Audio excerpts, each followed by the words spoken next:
10.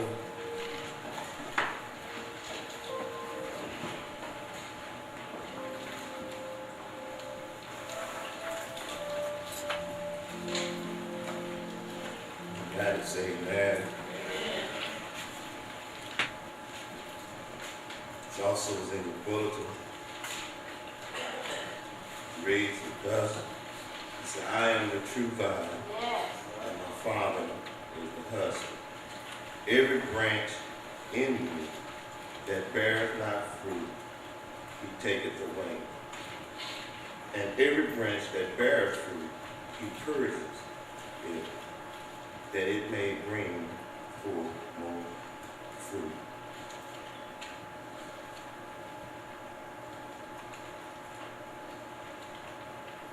Well, I guess I'll give you the topic later. But you got the scripture.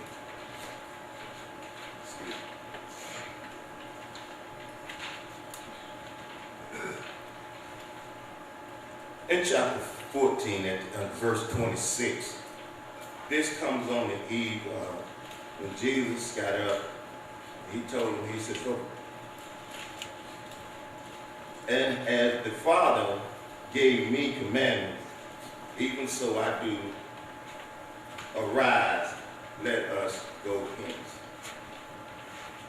As Jesus then was leaving the upper room, heading to the Mount of Olives, and at the sight of a vine along the way, Jesus seized the opportunity to teach his disciples by using the analogy of a vine and its branches to demonstrate how important the relationship and how big a responsibility that they have, not only to him, but to one another.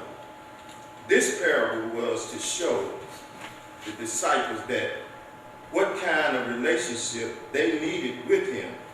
But this parable also was not just about a vine, but the one true vine, the sustainer of life and all the believers. This chapter began with the last saying, I am. Jesus used 6 other I am to show how important it is to the believers, and each saying had a meaning. In John chapter 6, verse 35, Jesus said, I am the bread of life. In John chapter 8, verse 12, he said, I am the light of the world. In John chapter 10, verse 9, Jesus said, I am the door. In John chapter 10, verse 11, he said, I am the good shepherd. In John chapter 11, verse 25, he said, I am the resurrection and the life. In John chapter 14, verse 6, he said, I am the way, the truth, and the life. Now let's bring us to this chapter 15. Jesus is using the symbolism of the vine, which was one of Israel's ancient symbols. Israel was originally called to be a fruitful vine. But at this time, when Jesus arrived in Judea, Israel had become barren because of all the leaders was teaching the wrong doctrine. Sin was so rapid, injustice was going on, so the vine was in danger of being cut down. The vine itself was dying all along. Nothing would be able to grow fruit. Jesus was teaching the disciples a parable on the vine and bracket about the relationship that they should have to him and the Father. He's also teaching us the same thing. We got to have a relationship with him and the Father if we think we're going to break fruit. So in this text, I'll see 3 things. 1, you need to be the right vine if you're going to bear fruit. 2, you need the right garden. And 3, you got to be the right branches. Let's look at the right vine. For a topic, I'm going to use, you can use any one you want that you can take from this. It's going to be great. But the one I'm using, to bring forth fruit, you must be connected to the vine. Yes. The right vine. Look at verse 1. He said, I am. By using that, he's letting everybody know there's nobody else but him. You can't plant nobody else there. You can't take his place. It's only the one I am. And he used the same word, I am, that God told Moses when he told him to bring the kid. He said, Moses said, who shall I tell them who sent me? He said, tell them I am that I am. There is nobody else in front of me. There is nobody else behind me. There is only one me. I am. So Jesus went on to let you know, he said, I am the true vine. In other words, there is no other vine that's going to do what I'm going to do for you. That I am genuine, I am not fake, I am not counterfeit, I am not a sham, I am the real deal. So when he looked at it, he said, he talking to him, it's just like walking. Jesus just walking casually telling him, he said, he looked at the vine, he said, I am the true vine. So what is he saying? He's letting his disciples know that there is no other way that they can get where they need to go unless they stay with him. The branches must stay within the vine to produce fruit. So Jesus let them know, said, I am the true vine. There is no other vine but me. Just like he explained about the I ams in the other text, he's talking the same I am about the vine in this text. This vine means something. This vine is a relationship. This vine is a nourishment. This vine is a growth vine. You got to stay connected to him. He said, I am the true vine. So my question is, are you connected? So we'll look at part B1. It said, my Father is the husband. That's the right garden. My Father is the husband. So you got to, when you look at it, y'all know about it. Y'all been planting flowers for years. A gardener's job is to take care of the garden. That means to water it, to make sure and look over the vine, or look over the plants, to make sure they prune or purge, to clean them and protect them. All the branches. That's the gardener's job. He said, my Father is the gardener. So Jesus is letting us know, even today, if we stay connected to the vine, our Father gonna take care of us. In his word, he told us, he said, if my Father, anything that you ask in my name, my Father will do.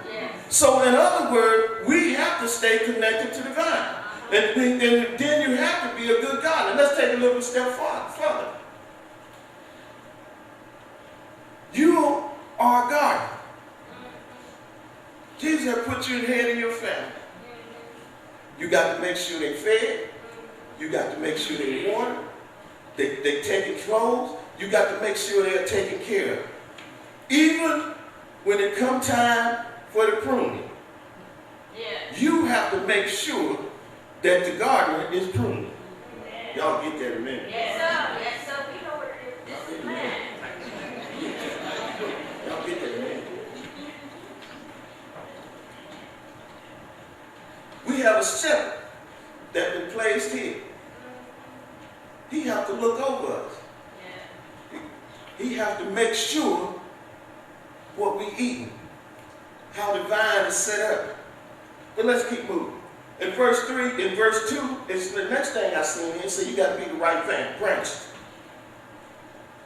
He said, every branch that's in me that beareth not fruit, he taketh away. Let's stop right there. Jesus let them know that every branch is not going to bear fruit. He also was letting us know that it might be two different branches on the same vine. You got an unfruitful branch and you got a fruitful branch. But we're gonna get there. The unfruitful branch are the branches that listen to Jesus' word. Y'all know what I'm talking about. They made a profession that they were saved to be his. They were baptized. They even appeared to be healthy.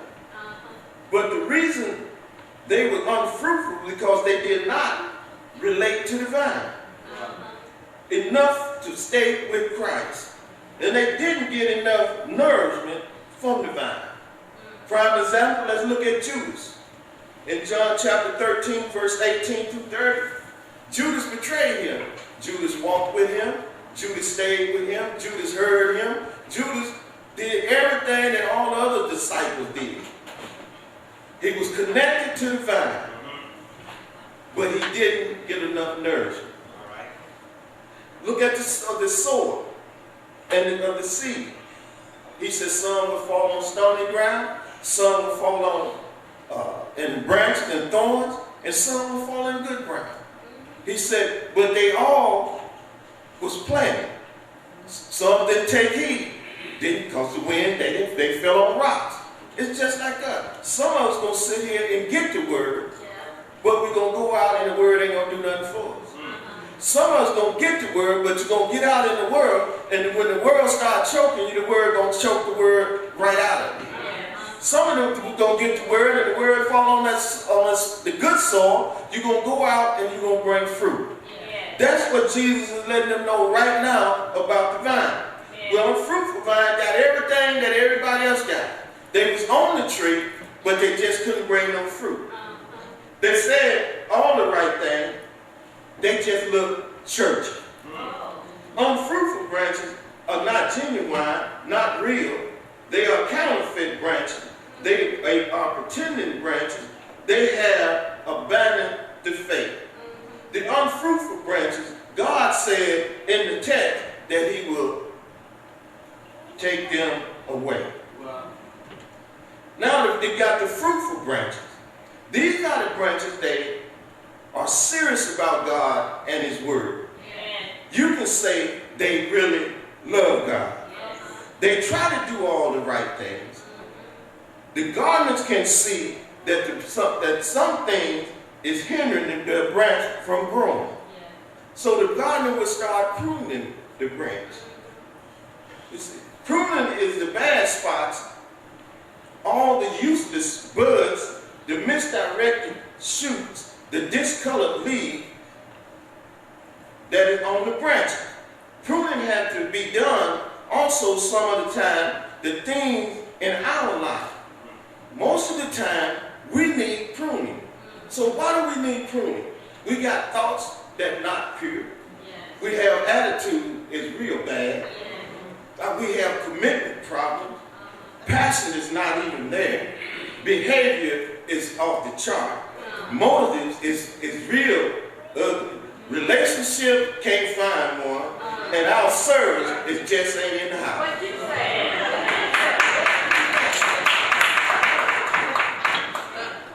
That's why we need pruning. But the purpose of pruning, church, it is to prepare the branch to bear more fruit. Right. Not to punish the branch or hurt or damage the branch. Some of us is sitting right in here now that need some pruning. Yes. Not only need the pruning, but we might be in a pruning stage right now.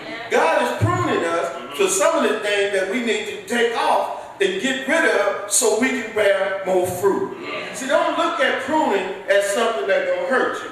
So my question is, are you connected?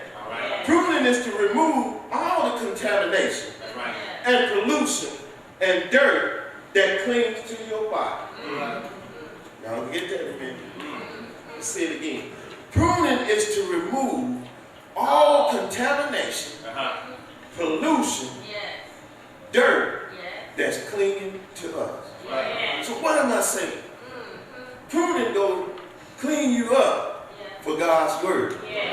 Only God's word gonna clean you. So what pruning gonna do, gonna help you get back to that spot where you profess that you was his. Pruning gonna help you remember how much you love him.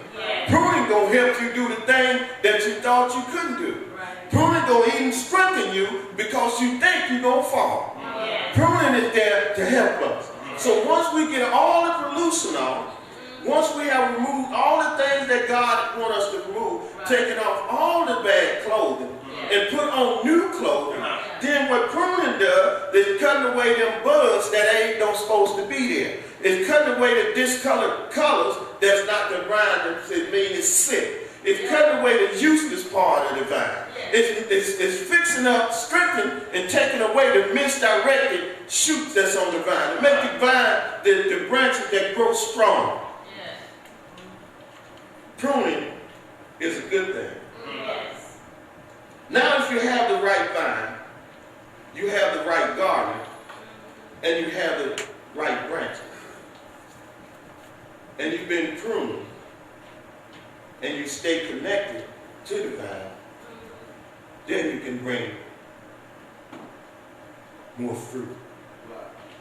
See, in the vine, you have nourishment. In the vine, you have strength.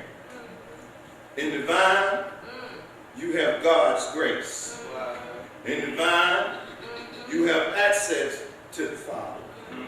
In the vine, you have blessing. In the vine, you have humbleness. In the vine, you have love. In the vine, you have joy. In the vine, you have peace. In the vine, you have patience. In the vine, you have long suffering. So the vine that I'm talking about is the vine that you call Jesus Christ. Mary, baby boy. The vine that came down through 42 generations. The vine that you call a bridge over troubled water. A vine that you call a doctor in the sick room. A vine that you call a doctor, a lawyer in the courtroom. A vine that you call my all in all. Do you know the vine I'm talking about? I'm talking about Jesus Christ, our Lord and Savior. The vine that he said that I am the bread of life. He said I am the truth and the life. He said I am the door to the gate. I am the one and only one. That's the vine I'm talking about. Are you connected? That's a question that you have to answer yourself. Are you truly connected to Christ? And if you are connected, then you will bear more fruit. Let us pray. Lord, I thank you. It's all about you. It's not about me. Sometimes we all get discoloration. Sometimes we all have misdirected shoots. Sometimes we don't always do what you ask us to do. But we steal your branches. And you still pruning us. But you did say that you chose us. And you told the Father that you had lost the water that he had given to you. So I thank you, Lord, just to know that I'm part of your life and I'm connected to you. Being connected, that means I can travel a little bit far. I have enough nourishment what you give me,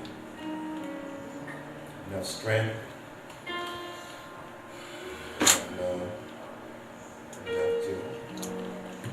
I just thank you. In Jesus' name I pray. Amen. With all eyes closed and all your God, there might be one that don't know. There might be one that needs to be connected. This is the opportunity. You don't have to stand up and shout. Let everybody know. You just pray this prayer to yourself. So Lord, I want to be connected to you. But I can't do it without you. I surrender myself to you. Save me. I confess with my mouth that God raised Jesus from the dead.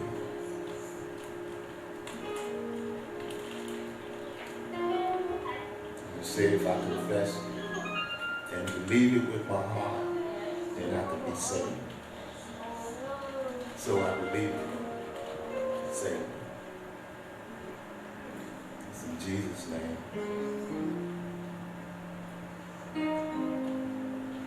The next call is a call to